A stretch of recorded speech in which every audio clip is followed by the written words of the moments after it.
विधानसभेमध्ये काँग्रेस आमदार विजय वडेट्टीवार पुन्हा एकदा आक्रमक झाल्याचं पाहायला मिळालं।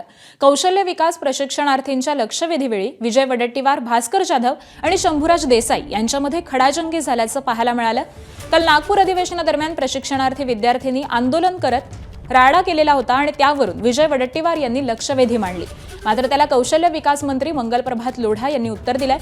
त्याचं उत्तर ऐकून संतप्त झालेल्या विजय वडेट्टीवार यांनी विधानसभेमध्ये लक्षवेधीच फाडलेली आहे। तर खडाजंगीनंतर मंगलप्रभात लोढा यांनी मुख्यमंत्री कार्य प्रशिक्षणार्थींसाठी 1 जानेवारीपासून नवीन योजनेची घोषणा केली आहे।